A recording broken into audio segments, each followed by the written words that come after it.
There we go. All right. So tonight's webinar, if you don't know, is how to approach a lighting design concept. And what we wanted to do or share in this session is basically how some of us might approach creating lighting designs basically from the beginning. And I had asked Ken Martin, he's our guest speaker, and actually he's got a little presentation to run us through, which is wonderful because I had a major glitch again on my computer today. I ended up losing the PowerPoint presentation that I put together for this. So it might have been a little drier if it weren't for the fact that Ken's here. So that's good. Ken Martin is a highly seasoned landscape lighting designer out of St. George, Ontario, Canada. And I met him back in the early to mid 2000s. We were part of the AOLP together, and that's how our association became familiar. And then we both worked a little bit with, well, I only a little bit, but he worked more aggressively with Jan Moyer, who's internationally recognized, and then Greg Yale, which is another leading architect out of New York area. So let's get Ken involved here. I'll let him explain a little bit more about his background and his history, and then he can start up the presentation. And then, as always, if you have questions that you want to ask, just jump in at any time. Okay? Ken, would you like to share with us? Sure. Okay, so I'm just gonna share my screen with everybody. Okay.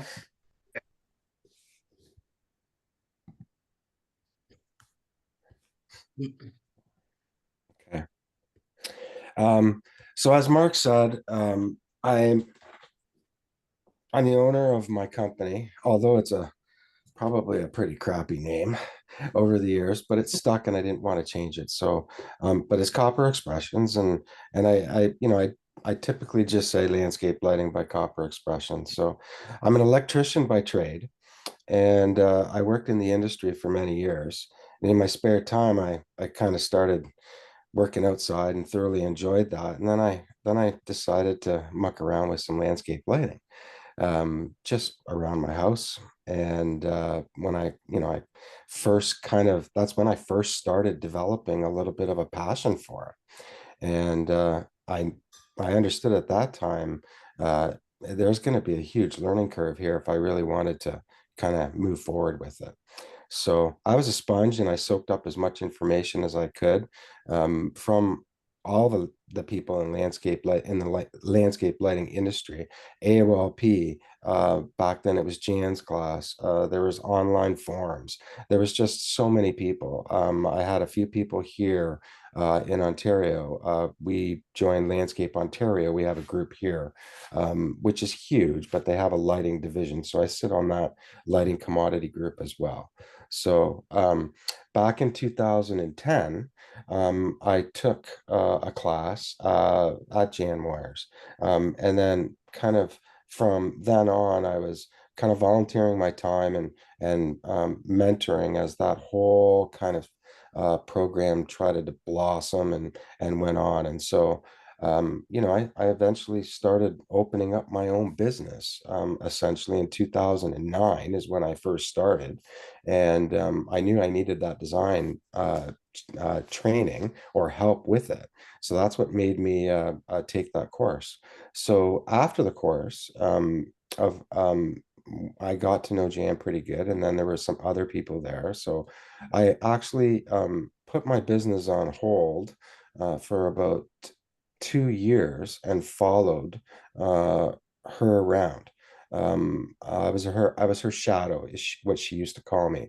So I had the pleasure of, pretty much going through three projects from beginning to end, from meeting the client, and watching that process happen from the design stage to the final stage of watching other people do installation, because Jan just does design work. But I also, for me, I learned a lot from that. And then she hooked me up with Greg Yale to give me some diversity. And Greg was a totally different designer, very artistic, and I just captured a lot of stuff. I spent probably, I'd say, about 3 or 4 jobs with Greg, watching him do what he did. So that's a little bit about me. Um, any questions? No. All right. Mark, am I still, you can hear me, Yeah, everything? you're good to Oh, go yeah, yeah. on your You're all side. good. Okay. So I'm just going to run through this presentation. I've kind of adjusted it a bit. This presentation kind of goes through how I start looking at a project and how I approach that project and some of the tools that I've been taught. And I'm not necessarily saying that these are the ultimate tools, but this is just how I do it. And I kind of have been doing it for so long that it's just become, nature. Like I'm just doing it naturally. I always fall back to these ground points with every project, and it just seems to work for me. So landscape lighting offers an incredible expansion of the enjoyment of both residential and commercial properties. It makes outdoor spaces usable at night and adds a magical view into the landscape from interior spaces. However, to produce effective landscape lighting, you will require knowledge, skill, creativity, and thorough planning. There are many really good landscape lighting designers out there. Sorry. There are many really good landscape lighting designers out there, and every one of them have their own unique design styles. All of them most likely will follow similar steps that are essential in creating a lighting design. And I'd like to share some of my steps within the next few slides. And this is how I begin kind of creating my designs, and I hope you'll find these helpful. So, design with predictable results. Quality lighting design begins with study, research, and communication skills. It is important that careful consideration be given to a seemingly unending list of details. So I want to try to gather as much information as I can during this. So effectively, I have these knowledge essential needs, can, and effectively collecting information about the project, and it directs development of a responsive design concept and a project budget. And projects are made up of teams. The other players on the team can influence how your lighting design and installation develops and how the installation proceeds. So I start off taking lots of notes and I start documenting from day one. So before I even think about starting a design, I always want a lot of information about everything. Is it a fully developed and mature landscape site, or is it just dirt and all I have are drawings to work with? No matter the scenario, I still need to gather as much information as I can. And trust me when I say this, the client will ultimately end up with a truly unique, artistic, and custom lighting scene, and one they will love only if you persist in gathering as much information as you can. Details are important, and all of this helps to guide in choosing which areas and elements to illuminate. So that information gathering, we're gonna classify them. This is kind of like what I do. I interview the client and other design team members. I try to review plans if there's any to gain an understanding of the landscape design and the concepts. And I'm going to go into detail in the next few slides of each of these. So you can read, like visiting the daytime, nighttime to gain a visual understanding of the project. Really important at nighttime sometimes because there could be street lights, there could be neighbors' lights that you weren't aware of. And that really influences on your design, especially if you're thinking about doing a very subtle soft little area in the back, and then you have a nice big glare bomb next door that's, putting light pollution down in your area, it's going to wreck your scene. So you should really, look at that. I take lots of pictures. Like I said to Mark, I have over 20 terabytes of hard drive sitting at home, and I take a ton of pictures. I sit on the site, and depending on the area, and if I've got a site to work with, I'll do a complete 360 so that all those pictures are kind of joining. So I have a really good picture of what I'm doing. And those pictures are usually taken after I've kind of gathered a little bit of information from the client. So next slide. So, who should I be interviewing and gathering this information? Well, it depends on the project, the owner, the client, owner's representative sometimes, and there could be other designers. I might not even get to talk to a client. There might be an architect or a landscape architect or a garden designer, an interior designer. Really, I want to try to talk to the homeowner, but sometimes in my history, I just haven't been able to talk to the homeowner, which is probably the most frustrating for me. Mhm. So there could be specialists, arborists, horticulturists. There could be artists involved. And, and then you've got in the construction phase, you've got contractors, electricians, controls, irrigation, etc. Blah, blah, blah. So questions for your client. Allow them to provide information regarding needs and desires. Listen carefully and take notes. Discuss their personal feelings about light, anticipated use of the landscape at night. What can they view from within their home? What features or elements are important to them? And don't forget about understanding their budget. That's a big one. So if other members are present, such as the architect or the landscape architect, this kind of gives you a little bit of a chance to discuss what their visions are for the space. After all, they're developing the landscape, right? So they might have a theme going on. So you really want to try to capture what they're trying to capture during the daytime. Sometimes at night, there might be things that might be a little bit different, but you should try to flow that in and try to accommodate. It sort of becomes a group discussion to reach a goal of delivering a quality design and installation. And I'm old school, so I like to write everything down on paper during these discussion sessions. And I'll have a pad of paper and I'll be drawing and I'll be sketching and I'll be writing all of these notes because I know I need to gather all of this information. So then on some jobs, maybe even on current jobs that have had some landscaping, you'll be fortunate enough that you are given some plans.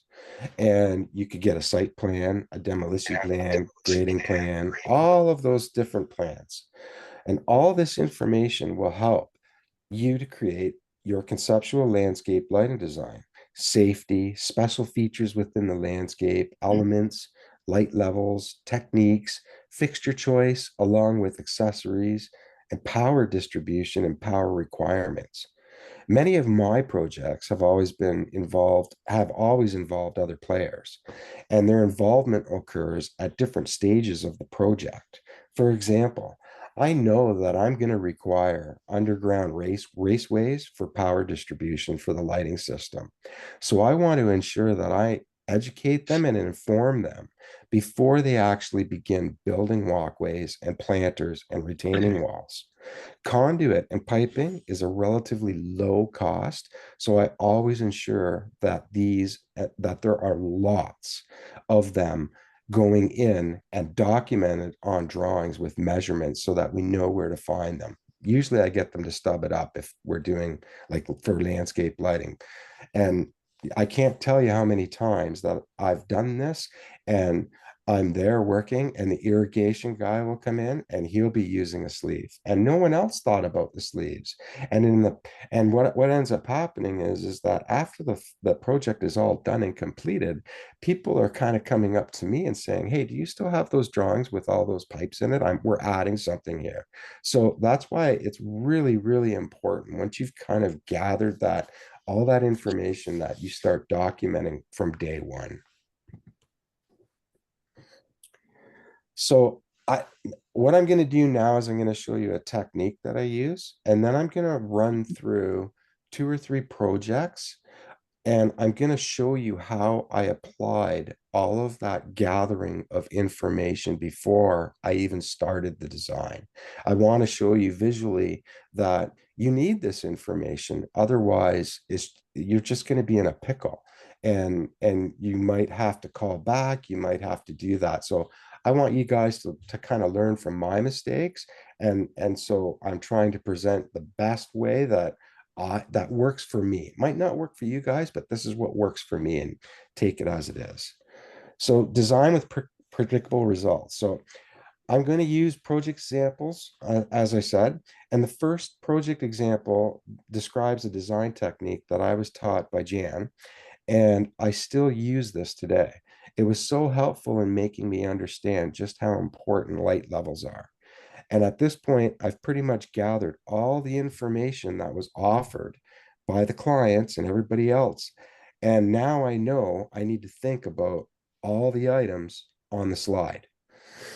So I need to figure out the focal point and the elements, determine the light levels, and I want to figure out the overall adhesive. Those are all the things that I got to try to put all together.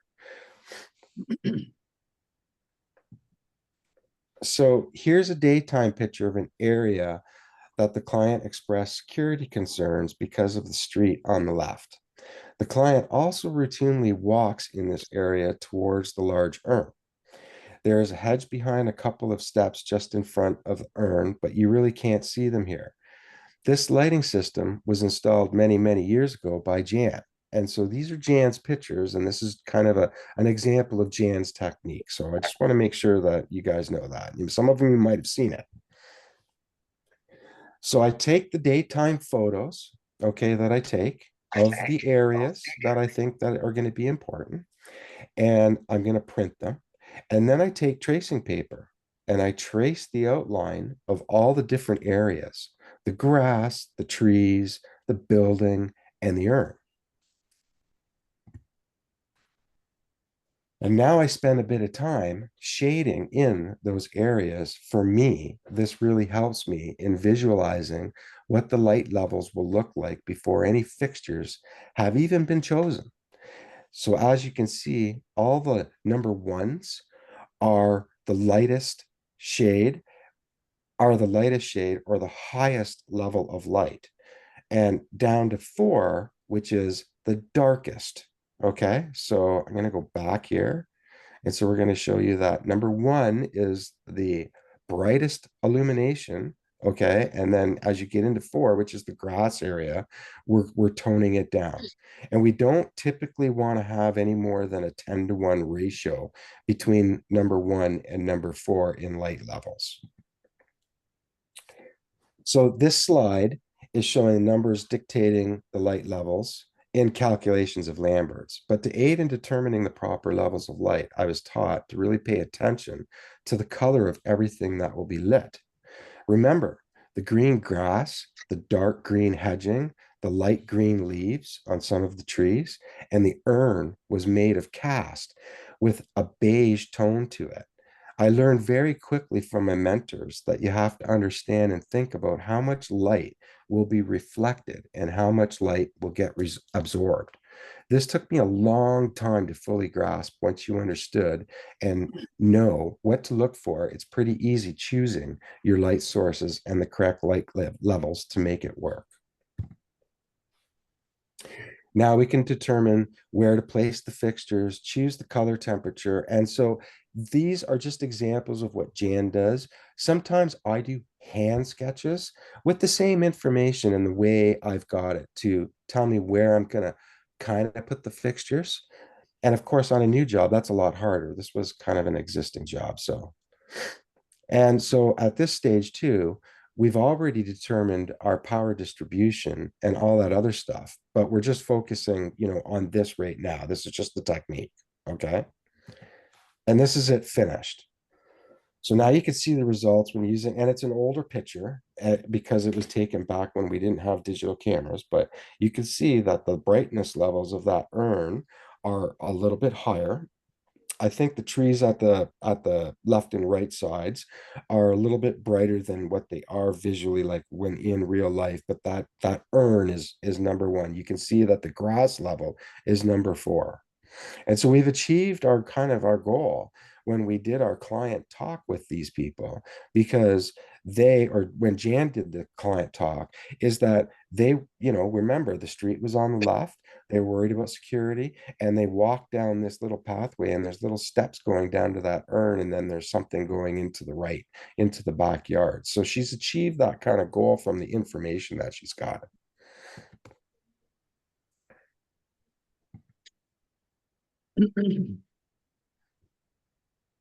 So, design with predictable results. This is one of my projects. And again, I'm just going to go through and tell you how I approached this job. This was probably the one of my first, I wouldn't say my big first challenge, but it was definitely a challenge because it was a new project. So this project example provides an overview of a new landscape installation. These types of projects, in my opinion, are the hardest, but I always love challenges. The only piece of advice I would like to offer is that you really need to think about every detail and have a plan to prepare for such things as power distribution and underground raceways for your lighting system components. These all will be installed at different phases during construction, and if something is missed, it could be devastating. So this client was interested in having lighting done to, pretty much grass. So they were getting new landscaping put in. The client didn't really know a whole lot about lighting. And I know that at this time with the picture that there were going to be two water features and some large urns. And this particular residence has a very long driveway, and it's very open. You can see the house and the driveway from the road. So here I am, and I'm reviewing the site before the construction begins. And you can see some stakes in the ground, and the guy's truck there, that's not the owner's, but that is the actual concrete guy, because he's going to be pouring the concrete. And he was doing all of the markings, because that orange stake in the middle was to be the center of this fountain. And it's a granite fountain, and it's huge. So we had to figure all that out. And then so now I'm referring to some landscape and specification drawings that I have in the truck. And so I'm trying to measure out, okay, these large urns, they're about 10 feet in diameter. They're at least, I forget the exact height of them, but they're probably about 3 to 4 feet in height. And then they were going to be putting plant dirt within it, and then some sort of material or plantings inside. So the project lighting goals. So what I determined after all of that information gathering was I determined what elements would be illuminated, referred to the documents such as the plans, and investigated all the elements and determined that the reflectance of all the materials. And then the viewing angles I had to think about. So I had to think about all the viewing angles for each element and for their entire lighting scene. Viewing angles from inside the residence and outside in the landscape, prioritizing the viewing angles from most important to the least important. This helped in choosing the proper light fixture, accessories, and the light source. And I had to kind of get all that information from the client by asking them how they plan on using this space, when they were going to be driving in. Do all your guests come in driving? Is everybody going to go to the front door? So those were all questions that I asked and kind of gathered and got answers for. So here it is. I installed all fixtures and completed the night focusing, and I ensured all light sources were hidden. Hiding light sources and night focusing. So I tried to conceal all light sources from all the viewing angles. It was very difficult, and so I had to choose. I had to say, okay, well, the least important angles, they just couldn't be hidden because you're going to see glare shields that are lit. And so I have to communicate that to them and educate the client that that's what's going to happen no matter what. So below grade fixtures under the earth did not contain any glass on the top of them at the surface level. Therefore, the light source was completely hidden because the glass was down below. The number of viewing angles dictated how many people I needed to complete the nighttime aiming and focusing. So if I had 4 different viewing angles that the client could see this, then I wanted to make sure that I had 4 different people at night to help me aim. And here it is at night. And so this job is actually increased now because the whole left side of the house is lit too. So that was an add-on phase. And thank God that I, put in conduit, put the infrastructure in for future add-ons. Very thankful that I did that. And for the cost of it, it was a savior because now all that is poured concrete with little black stones all over the driveway and a pattern. Yes. So it would have been very, very difficult. And so this is what it's from. This is how far back now. So the gate is right behind me and looking in onto the property. And this is at night. And so we used I believe 5 watt 60-degree LED lamps in the urns. So yes, you do get a little bit of that darkness, but I kind of liked the way that it darkened it. I found it interesting, and it didn't bother my emotions, it didn't bother my eyes. It kind of made us, it was aesthetically pleasing. I didn't have any bad feelings. And when I'm looking at light at night, that's what I always kind of do. I want to try to get that warm and fuzzy feeling, and then I'll go in and critique if it doesn't. And I'm not always right, and not all and have not been always right. So I've had lots of corrections. And this is the back water feature. It's just a medium-sized water feature. And they lounge out here. So there's lounging area and a fireplace kind of behind me. There's some chairs to the right and to the left. That's kind of their office right in there. So I attached some downlighting underneath the eaves in some spaces all the way around the back of the house, just to kind of tie things in. Nothing dramatic, nothing too bright, just nice and soft so that people can migrate. And then you, of course, you get the reflection from this water feature that's coming out probably about 10, 20 feet onto the tiles. Okay, so this is the example. This is the third example. So this site, the property is completely mature. It's completely hidden from the public, and hence it's named Hidden Sticks. This was a very large, mature landscape with a vast amount of plantings and large trees. A variety of beautiful, unique species, such as a Dawn redwood tree, outdoor art pieces throughout the landscape. There were many viewing angles from inside the residence and one from the landscape itself, and from within the landscape itself. Sorry, not one. Shielding of fixtures was extremely challenging because of the many viewing angles. Some areas had a 360-degree viewing angle.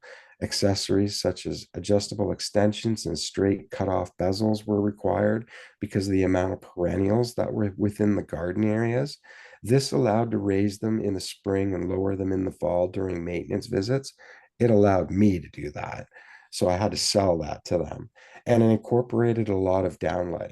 So again, what I want you to realize is that through all of that information gathering and me visiting the site, I visited the site, I believe, in the early spring. So I didn't even see all of these ostrich ferns, underneath this tree. Okay. And so that was all dirt. So if I didn't ask what was growing in there, and the owner knew, she knew exactly what it was. And so I had to do research on the plantings to make sure on all the whole project. I spent a lot of time. So that's why, like, it's just, I can't stress enough the information that you can gather. Treat them like your best friend, talk to them like your best friend, and get as much information as you can out of them. So the project lighting goals for this job, the elements, I determined what elements to illuminate. And what I do is on a big job like this, because there's a lot of fixtures on this job. So I break it up into small little manageable areas for me. I call them zones or I don't know what people call them, but I call them zones. And so I just break it up into little blocks. So there was the Dawn redwood area, there was a large oak area, there was a stainless steel leaf area, and then there was a linden tree area. So just to give you a bit of a background, so right here, okay, my back is to the residence here, okay. There's a circular driveway, and down past the oak tree, it's a huge, long, winding driveway that goes out, and it's long. It's quite long, but it's all landscaped on either side, just to kind of give you a bit. And then everything over to my right here, there's a swimming pool over there. There's tons of trees, and then there's actually a little walkway that goes down into a golf course. So again, I took lots of daytime pictures and I found each element, and what I did with those pictures, because this was a mature, it was a mature site. I looked for unique and interesting things about each one of those elements. Okay. And an element could be the oak tree. The element could be the red dawnwood tree. So I kind of I dissect it. I'm very analytical. So I kind of look at the bark structure. I look at any unique branching structure. So that's how I go about doing it. And then of course, again, I go back to the reflectance of leaves, the bark, the ground material, and the materials used for outdoor art pieces. So techniques and cohesion. So um, when downlighting decided what to, I when downlighting decided what to light, then fixture placement was critical because of the many viewing angles. Large branches of the trees were used to conceal the light sources. A different temperature color was used to illuminate these stainless steel leaves that they had. I used clear sight lines when I was below a tree to ensure that I could get enough light up through the tree and into the canopy and branching structure. So, sometimes my clients laugh at me sometimes because I'll go and lay right down beside the trunk, and I'm getting paid for this, right? They're looking at me. And so I'm trying to figure out, okay, this is where I've decided where I'm going to put my fixture, and I'm trying to get the light, and I'm visualizing what beam spread I'm going to use and how am I going to get there and how bright do I want it up there, blah, blah, blah. So once the lighting design was completed for the main elements, we then moved on to adding a little splash of light between all the areas to make this lighting scene cohesive. The splash light levels were slightly softer, but not more than a 10-to-1 ratio. So I take all of these little zones that I'm doing, and somehow I got a time together on this job site. Not every job's like that, but you could think about it like that. You do have to tie it in, and not everything needs to be lit. It could be one little fixture with like a 4-watt, 60 or 100-degree lamp, and make sure you have no hot spots. And it's just to fill in the blanks so that it's easier on your eye at nighttime. And you'll know when you look at it, because if it's too dark between two spots, it'll feel uncomfortable. You will feel that uncomfortableness. So as you're navigating up this long winding driveway, you come to this dawn redwood area. This is the area. And to the left, there's some pine trees, and then there's a sumac, tree out back, and a maple tree to the left of that structure. And this lighting scene right in here. Okay, so to the right of us, there's some pine trees and some maple trees. Kind of branches hanging over the driveway. In behind that dawn redwood is actually the cabana for the pool. I think you can see an umbrella way back there. And then they had these fancy, cool little steel trellises, nothing growing on them. And in fact, they had rope lighting on them. And they had some big of these granite lights, 120 lights that were never working properly. So I convinced them to kind of disconnect them. And so this is what we have at night. So I did some ring mounts in the pine trees up there just to kind of gravitate down the driveway. It's very, very soft. And then I flooded that area by the red Donwood. I stuck a little ring mount in that trellis, in that little steel art thing, and kind of went straight down, and it cast all the shadows. And it's funny because, you know, those types of fixtures weren't in the realm of being bought anywhere. And this was the first time that I saw a fixture or a piece of art like this. And then lo and behold, you know, few years down the road, I learn or saw a company that made this type of fixture that is like that. Hmm. Very nice. So this is a little bit closer. So you can see the branching structure. So again, so I'm now starting to look at the details and the finer points of things. So I'm really looking at in the Dawn Redwood, and it had like the really, really cool, flaky kind of orangey bark. And it was very, very airy, but it had a lot of needles on the outside of it. And then this is a close-up of it at night.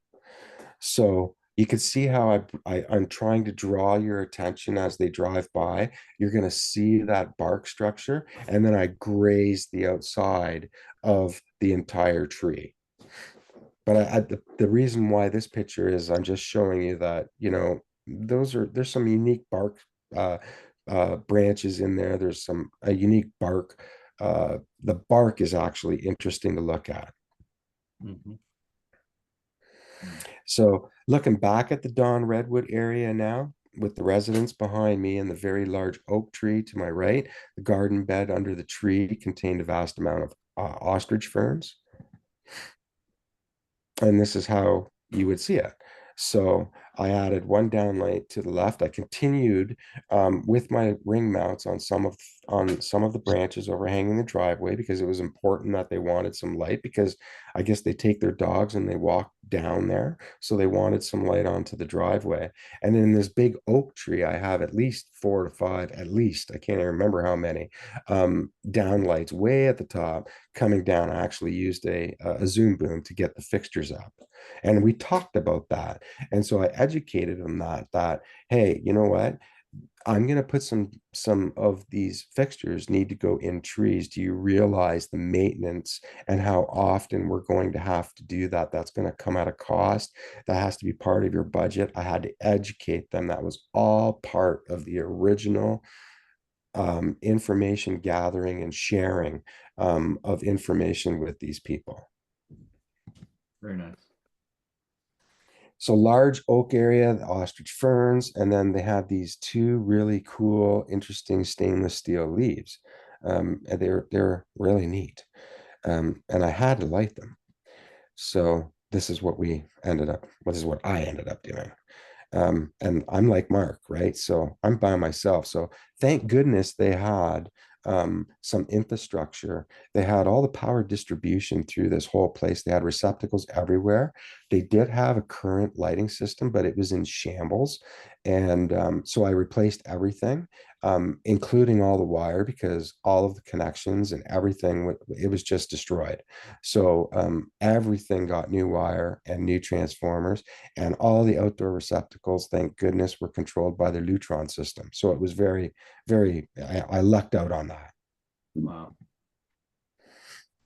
And so as you can see from here is a close up on the stainless steel leaves, but you can also see the gob of wires going up that tree to show you how many lights are up there and branching out. And that was the least visible spot that I determined would hide. And the client was happy with where I put it, because from their viewing angle, that they hardly would see that.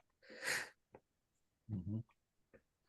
And then again, they had two little structures here, right in that area. So again, the residence is to behind me to my left. And then that's it down during the day. You can see one of those stone lights, the granite lights, which do nothing. They just fired up and they weren't providing it much more. And this is again another picture looking down, so you can see the shadowing effect that I Mm. got from mounting a fixture kind of way up.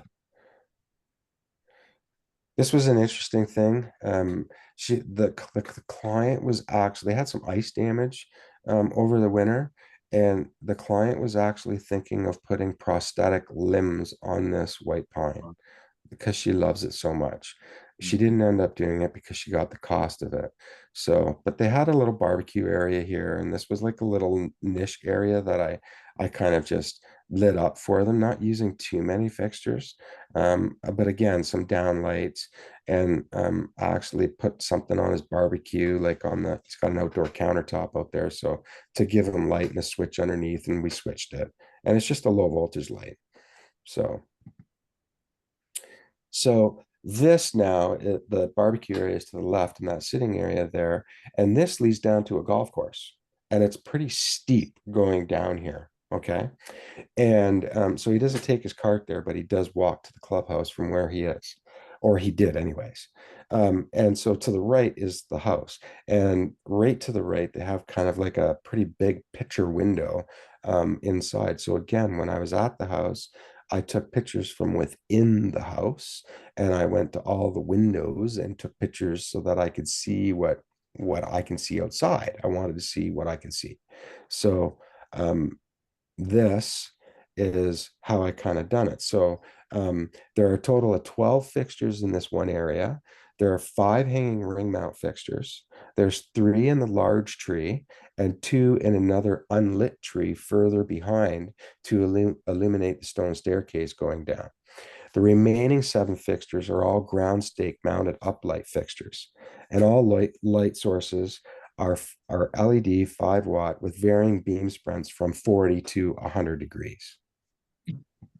Nice. So this is how I created the view, and most people think I'm nuts when I ask to go into their house because, I'm not trying to be rude. I don't want to see your dirty towels, but I really need to take pictures inside your house. And I really usually communicate to them in my phone call when we're setting up this meeting. These are my kind of needs. I need to explain to you, if you really want it done properly, this is how it's got to get done. This is my way, and this is how I do it. It's not like my way, but if you want to get a good investment, this is how I do it. So I took the picture in there, and then I got this. So the landscape lighting provides spectacular and artistic views from within your client's residence during the evening hours all year long. So when those leaves drop, it's still lit. So when I showed them at first and they walked in, and you can read it on the bottom of the slide, you know, their window's now a beautiful piece of art. They keep those blinds open all the time because of that view right there. Even if they have subtle light going on inside, and that's kind of why I, you know, turned the lights on when I took my photo to show, like that's pretty bright there at the table. They can eat and dine there, but you still have that beautiful tree sitting in the back. That's awesome. So here's some examples using the design techniques and the processes we have discussed. Okay, so this particular job, this is a smaller residential project, and I wanted to show you another visual technique I use to help the client understand what I have designed and proposed. So they are an older couple. I knew that the light levels were going to have to be slightly higher because as you age, your eyes they don't perceive light as well. So I always have to bump up the light levels or bump up more fixtures to get the light levels up so that they can see it as bright as I do. So they sit and entertain a lot on this rear porch. And there happened to be a forest behind me with several beautiful specimens. And this is what was behind me. And I'm like, oh my gosh, well, we got to do something. I can make a pretty good canvas of that. So again, I took all these pictures, gathered all the information. They were into it, told them kind of like it'd be really nice to give you, some depth in the background and in the backyard and really make those trees look stunning and give you some art back there. And so I take the photo and I draw arrows using like preview or acrobat, and I draw arrows from where the fixtures will be installed and into what portions or intended portions to illuminate. So this is kind of how I get them to visualize where I'm going to mount these fixtures. And I'm showing them kind of what areas I'm lighting. So as you can see, just using all of those, I've got some down lights incorporated in there and some up lights. And so this is how it turned out. And so I didn't take, well, I do have pictures. I didn't incorporate in the slide, but I also turned my back to that and then took pictures back at the house. Because what I did is I did some downlighting to capture their stairs for safety off the back of the porch, which was back here. So I did, I don't know whether you can see my pointer, you can't because I'm in Yeah. presenting view. But as you can see, just right by the post there, I mounted one kind of crossing down towards the one urn. And again, the same distance over to the left, the same distance crossing down. And then I turn the glare shields out this way so that you can't see it while you're sitting on the front or on the back porch. And I also did it to the left over there on the patio just to kind of capture some stuff. So this project has quite a few fixtures on it, but in this show, I didn't show it all. So then I had another project. It's quite large, but he had his own little pond and he colored it and it was like large trees all the way around this. And where they live, they don't get a lot of mosquitoes. There's only, I think, a month where they're really, really bad. So they do tend to come out and park themselves on these chairs and but not too often at night. Their house is quite a ways behind me.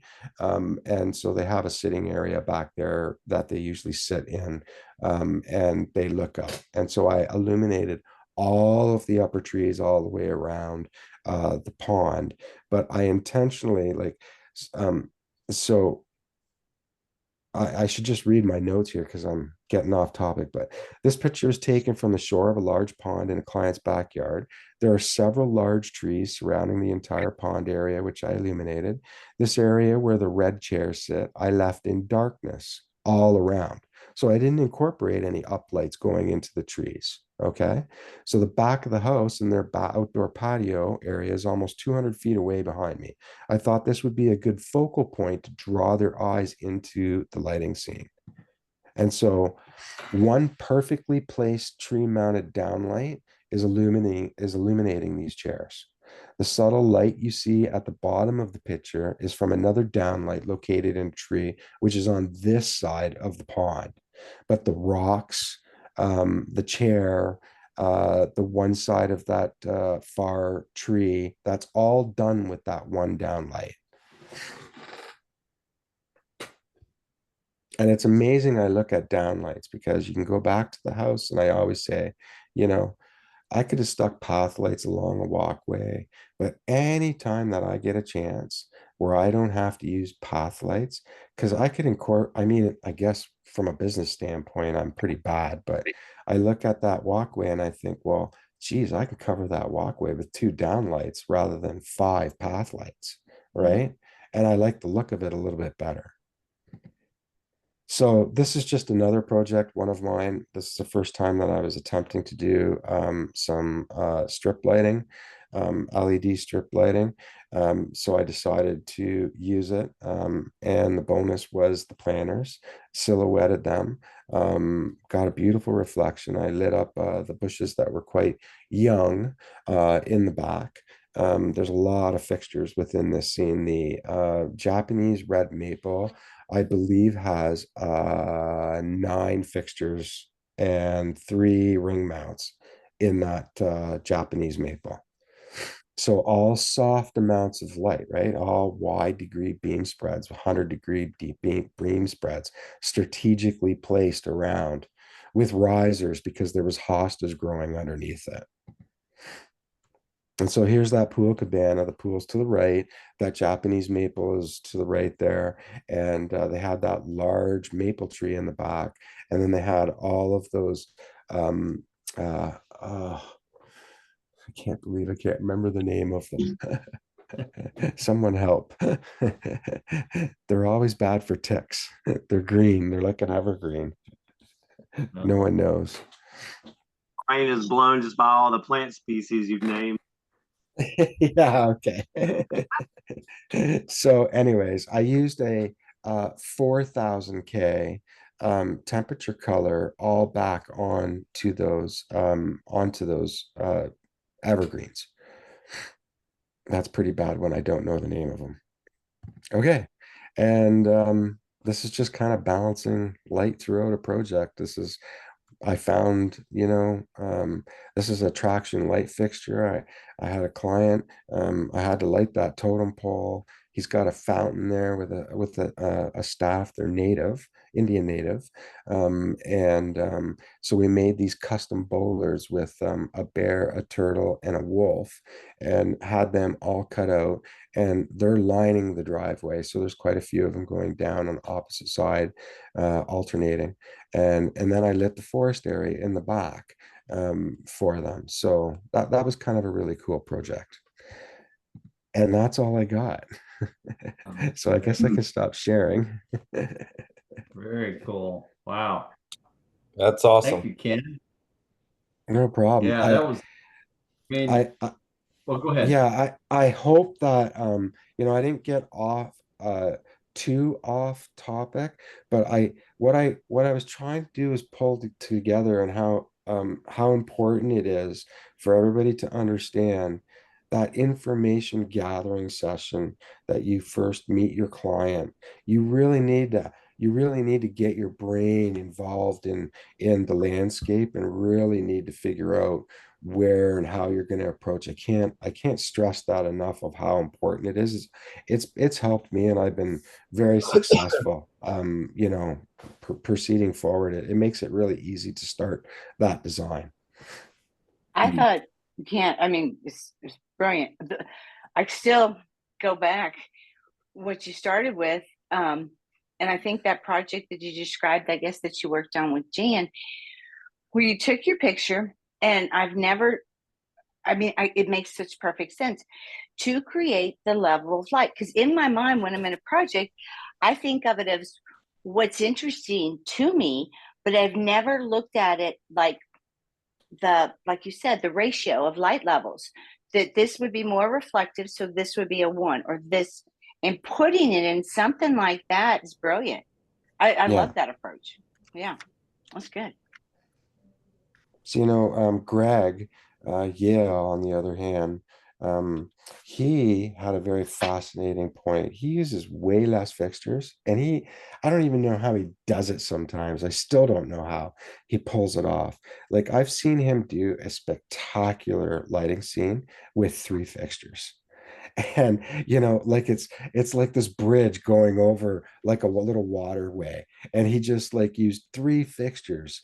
And the best way to describe what he told me, and not with the bridge scenario, but when you're doing trees and whatnot, he likes going there during the day, and he inverts what he sees.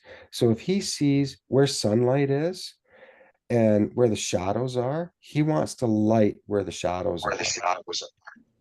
Mhm. That's how he kind of made me think. So that kind of helped me a lot with my downlighting to create shadows, but it's very challenging sometimes. So, That's great. Anybody have any questions for Ken on in terms of part of this process on how you kind of go about to create the design and to maneuver through it? Or I know there was a lot there, and in fact, there's so many great takeaways from Ken's presentation. Like I know for myself, considering again that importance of information gathering, huge. You can't take enough notes, get enough insights from the customer to provide that human-centric approach, that relationship to the designer to how their needs and the site. The other thing about the light levels was awesome. That's not Mm-hmm. discussed enough. And that importance of trying to show contrast between, that's how you create depth. That's how you do a lot of different things to evoke emotion. So that was excellent. And then I also like the part that Ken talked about with critiquing. When you take your pictures, before and after or during the stages of the work, that's a great way to do it. You look at the pictures and how does it feel to you? What are you seeing? Why? Does it feel good? Does it not feel good? Does it feel washed out? Does it feel too dark, overlit? I mean, you can act by critiquing these things. This is a great learning tool. So excellent, Ken. Thank you so much for that. No problem. I hope it was helpful. I hope that, I hope you can take some stuff away. That's just the way I do it. That's the way I was taught. Mhm. I'm not necessarily saying that every designer does that. But that's just the way I was taught, and I like it. I mean, a lot of people are more tech savvy with computers, and they do CAD drawings and have intricate drawings. I'm still kind of like a shade guy with a pencil. I'm back in grade 10 art class, and I'm still doing shades, and that's just my brain and my age probably showing, but that's how I grew up. That's how I was taught. And it took me a long time, believe it or not, it took me a long time to get really comfortable. And I'm going to tell you, there's still times when I do a design and I figure I'm going to put all the lamps in, and I'm going to, mark it all and get all the lamps in. And then I turn it on at night, and it's like, there's still times where I have to go in and open the fixtures up and redo the lamps, But then I look at somebody that was my mentor, and that never happened. It was a position maybe here or two, or moving the fixture around, but never a lamp change. Like, they had it down, like, just to a science. They knew it. So, and I'm not quite there yet. And I've been doing this since nine, so yeah, it's just a lot. So have patience, and it's fun. I love the emotional response that I get from my clients. Lots of oohs and ahs, and they're very happy. And I always develop a good relationship enough that I can have a glass of wine with those clients. And that's how well you almost have to get to know them to get the information out of them. And it might take two or three times. And so I strategically say, if I had kind of a short meeting, they're running out of time, and I didn't get all the information because I went back and kind of started doing stuff, I'll ask them, hey, can I come out and remeasure something? Even though I don't need the measurement, I'll just say, hey, can I come back out? That gives me another opportunity to ask them a few questions that I didn't think of, or that I didn't get the information from. Works all the time. And sometimes I go back two or three times, so they're thinking, oh, this guy's, he's into it. But for me, I'm thinking, well, I didn't get it out of you the first time, or I totally forgot about it. So, but just tips, tips. Yeah, that's great. I have a question, Ken. Um, how many visits do you typically use per design? I mean, is it very different, or is there a pretty streamlined answer as far as how many times you go to a client's house before you are installing? Um, as many times as you think you need to go there until you're confident that it's going to look good and you've got your bases covered. That's the best advice that I can give you. Um, Typically, I go there, I take all my pictures, I meet with them, I create, at first we talk about budget, because budget's really important, because I don't want to go back and spend hours upon hours designing on something that they're not going to spend, right? So that's why I always kind of break it up into zones and figure out what priority is what area is priority, and then kind of do that area really, really well, because that's within your budget. So I kind of noodle that out right from the get-go to minimize those times of me having to go to site, because a lot of my jobs are at least an hour away from my house. So I'm driving with my truck or my trailer. So I want to try to minimize the amount of time. But quite honestly, because it's me and my truck and my trailer, when I'm there, I don't care how long it takes me. I'm probably the biggest business loser there is, but I love it so much that if I've got to take an extra day or 2 days, I'll drop my trailer and ask them if I can leave it there. And then I'll go back because I want to make sure it's right. And I want to make sure that their Christmas present is beautifully wrapped and it's ready for them to look at by the time I'm done with it. Does that answer your question? Yeah, absolutely. I hope I have so. one more. Do you charge a design fee? You know what? Not if I have not if my phone call vetting has gone really well. But if I was doing a lot of designs and I were finding people that I don't like to give my designs out. So Right. this is the way I kind of do it. So I could offer my designs to and do a design service and charge out accordingly. Okay. 150 bucks an hour, whatever, 200 bucks, Yeah. depends on how much detail you want to go in for your design. Are you going to specify and provide specification sheets? Are you going to engineer it and put a transformer schedule and a fixture schedule? We can go on, right? Right. So, but with clients, I try to vet them and know whether or not they're a conceivable and prospect whether we're suited for each other, I guess is what I'm saying. And Yeah. so I screen them out and then I'll do it. There's probably been in over all the years that I've been doing it, there's been 2 times where I've given a proposal out and early in my years. And so I've learned that I'm not going to do that anymore because I just gave them a shopping list to go and look. So in my proposals, all I do is I just say, I'm going to put 10 fixtures here. I'm going to put 15 fixtures here, and we're going to illuminate this tree. And I'm not going to give them any lamp information. I'm going to show them a specification for a fixture or what type of fixture, but I'm not going to give them any more information than that because that's just how I do things. Yeah. So does that help? Yeah, absolutely. I appreciate it. Yeah. Oh, go ahead. Well, following what Andy asked and what you said, I mean, and it kind of maybe I'm trying to see, do you pretty much go to your clients and kind of like all the questions that you're asking in the details, you're trying to sell them an experience perhaps and tap into that and not as much per fixture, like that's not even as relevant. You're just trying to sell them like or share in your vision of an experience and what you're going to be creating. And it could be, maybe it's not relevant to tell how many fixtures. Well, I don't when I'm there on the original meeting, but I find that I have to educate my clients. I have to Mhm. educate them about the difference of a wall sconce on the front of their house that has clear glass on it. And I pull up at night and I drive my car and I look at that and then I look away in my car and I have spots in my eyes. And those are what I call glare bombs. Okay, so I have to educate them, and I subtly say after a couple times to say, the easiest way to fix that is to put that on a dimmer and take the glass out of it and go take it to a place and get it frosted, sandblast, and frost the glass.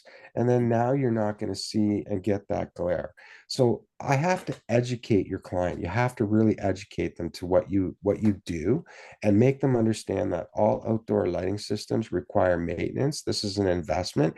And if you want it to last and you want it to look as good as what it did when you first installed it or when we first installed it or you get it installed, it needs routine maintenance. And you have to push that. You have to educate them. So you have to educate them about everything. Do you need to tell them about, Mhm. I need an adjustable stake or I need to put the light here? No, I'm not. But am I going to say, hey, you know what? That big oak tree, it was really dense and it has a lot of sucker branches in there. Do you get pruning services done? Oh yeah, we have pruners that come in and do it, tree guys that come in and do it. Oh, would you be open to having some pruning done so we can open it up and get, Mhm. it's going to be healthier for the tree and it's going to allow more light to get in. And they're on it. Like they're right in there. So those are the types of conversations that I try to have with them and just be open and honest with them. Thank you. Very I, good. what size of a crew do you typically work with on your installations? And I'm sure it can range on the size of a regular size lot to an estate size lot, but do you have a typical size? Me, myself, and I. What? Boom. It's like me too. Me and myself and I. Really? Yes. That's awesome. So and you're limited. I'm going to tell you this because if you're a business owner, I work for my business. I don't own my business. There's a difference, everybody. Okay. If you want to run your business and own it, you need employees. And you got to hire those employees and trust those employees and educate those employees if that's where you're going. Me, I work for my business. So that's why I'm the way I am. I'm the shittiest business person there is in the world. I make enough money and I'm happy but I totally enjoy it. I love going to work every day. I love what I'm doing. Am I getting tired of burying wire? Yeah, that's why I got two 23-year-old twin boys that usually come out and help me if I got a big job and I need a lot of wire buried. And I'll, ask a friend to come and pay him. I'm on a residential property. Is it right? I shouldn't be paying anybody. Up here in Canada, you're not allowed to do that, right? So I have to be careful, but I don't want the headaches. I was an electrician for a long time and I had it, other people that I had to work with, and it's just not enough. I've had enough of the headaches. Awesome. What about for nighttime adjustments? Who do you take with you for a nighttime adjustment? Totally friends. And sometimes I've gotten the homeowner to come in, their kids, believe That's it or awesome. not. So Yeah. that's how good of a relationship I've I had love with that. them. Very cool. So I don't ask them, but if they're out there, hey, would Johnny mind going out there and just tweak that fixture 1 minute? I just want to get it right. And they're all over it. I wouldn't ask them prior to it, Yeah. but that's how I do it. So I'll Very set that all up. So, put 3 or 4 guys in my truck and we'll go and do what we got to do and away we go. It's really long if you have to do it by yourself and you lose your night vision because when right. you go over and reach to a fixture, now you're getting bright lights. Now you got to wait 10, 15 minutes to really see what the light's doing again. And sometimes I've been at jobs till 2:30 in the morning mucking around, and then I got an hour's drive home. So, my wife's looking at me like I got crazy balls happening in my head, but that's the way it is. That's what I do. So I'm a strange duck when it comes to that. Hey, Ken, I got a quick question for you because this is one thing I'm curious about. If you don't have a set of plans or to work with, let's say you can't get a site plan, you can't get a landscape plan, whatever the case may be, how do you or what's your process for being able to draw up the site? Well, the best thing that I suck at that, Mark, to be quite honest with you. All right. But sometimes I'll get Google Earth and kind of get a bigger picture, or I have a drone. And so I Oh, fly the drone up and I'll take an above photo and away you go. Am I going to have precise measurements like AutoCAD? Absolutely not. no. If the client's going to require it and that's what I have, well, when you get to that stage, I'm probably working with a landscape architect, so they're probably providing me a PDF anyways. Mhm. So, so I really haven't had to be a Jan like that. You know what I mean? Like I haven't really had to create all of that. So I'm still kind of a hand sketch guy. But other people have great methods. They can, if they're fluent with AutoCAD, it's awesome. Sometimes clients will have those files, but if you don't, it's those pictures. And you know, the drone I think ran me like because it's a pretty good drone. It ran me like about 2 or 3 grand Canadian, which is way less for you guys because your dollar's way more than ours. But that was the best investment. At least you can go up during the day and take picture of the site, and that's typically what I use that drone for is like a topology picture, Mark. Great. Awesome. Very good. Thank you. Anybody else? Any other thoughts, questions? Go ahead, Jeff. Last question, or who? Go ahead. Somebody was before me, maybe. Do you remember that little sculptural form that you were talking about lighting up? You called it a trellis. The tour. It's a tutor, Yes, right? It's a tutor Yeah. or an obelisk. Yeah. thank you. Yeah. Yeah. Thank you. Do you just do low voltage or do you use line voltage? Oh no, I used 12 volt. Yeah. So I used a little ring mount in there and I ran 12 volt No, I up mean on in the back. general. In general, Oh, work. oh, Yeah. oh. Okay, so for all of the lighting, Mhm. yeah, it's all 12 volt. Yeah. I have yet to have had like a metal halide fixture or a par 20 or a par 30. I've yet to have to use one of them. Um, I I haven't been on a project where I would feel that I would need that. Because that kind of some of them would just be blasting a lot of light. But if I was in, uh, you know, it depends on where I was in the country. If I was in California and you had one of those great big tall trees, yeah, you would probably need 120 to light something up and get the punch up there. So, But but you no, have I haven't. frost thaw. Do you use conduit? Is your cable and conduit? Okay, so I always run cable conduits always underneath grass in the transition going into the gardens and up until a point, whether it's the foundation or a rock or a concrete structure. And I go through a lot of wire. I run my wires where they're not going to get hit. Let's put it that way. So I don't run the whole job in conduit, not the entire thing, but I do run out into those grass areas. Yes. Yeah. And of course, if you were doing a new installation, so a newer installation that I did, like say that swimming pool wall, that was a big job. That happened over 3 years. It was both front and back. The majority of all of that is all the feed lines. Um, are in conduit, but then they branch out. So the feed line might stop, say at like at close to a river birch, not too close to the trunk structure, but because of the roots. But the conduit will end, and that will be my feed for that tree, and then I'll branch out, with 4 fixtures. So I have plenty of feeds going out into the ground. And if they are buried in the ground, like I said, I usually store them where I know no one's going to be digging. They're taped up, bundled up, hidden as best as I could.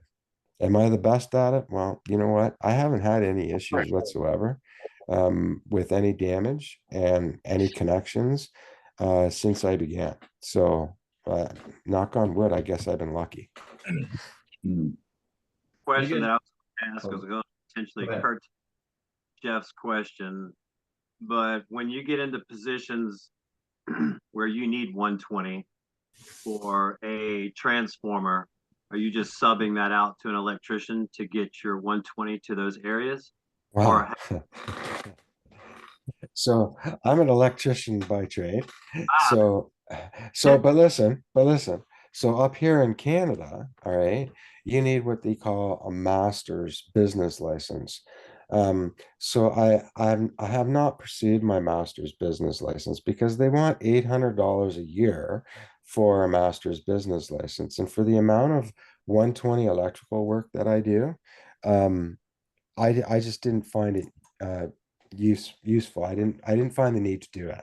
I can go work for an electrical company anywhere in Canada, but I can't pull out a permit to work on putting a outside receptacle on somebody's house. So I have a good buddy that lives down the street.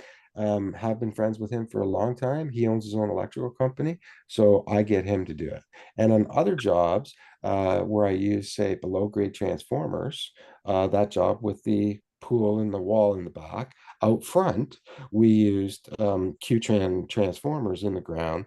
Their electrician ran all of the conduit out to that. So then I had to educate him because he's never done it before. So this is how we need it. And every vault had 2 cassettes and they were switched. So yes, I know in the States that some places you need to be an electrician to do the installations. Nice. That's it. That was a bucket of information, Mark. I know. This is I'm great, parched. man. I tell you what. Very cool. All right. I guess we probably ought to shut her down for tonight, but Man, I tell you, thank you, Ken. I hope we can get you back some other time. Maybe we can set something else up for a future class or classes. I think this was wonderful. You gave a ton of information, and this was a gold mine for everybody watching. Thank you. You're very, very welcome. This- And Mark, thanks for having me. Yeah, I just hope I know it was a lot of information. I know it helped. This I hope recording it will was. be available. Yes, it will. If you want to watch it Thank you. again for all of our members, tell the other members, whatever you want to do. It's there. Thank Very you, good. everyone. I apologize. I'm going to have to jump off real quick. Okay. Ken Yeah. is amazing. Thank you. Thank you. Thank you, Mark. Good Thanks, night, everybody. everybody. All All right. right, we'll see you next time. Okay. That was definitely some great information. Thank you. No problem. Absolutely. Yeah,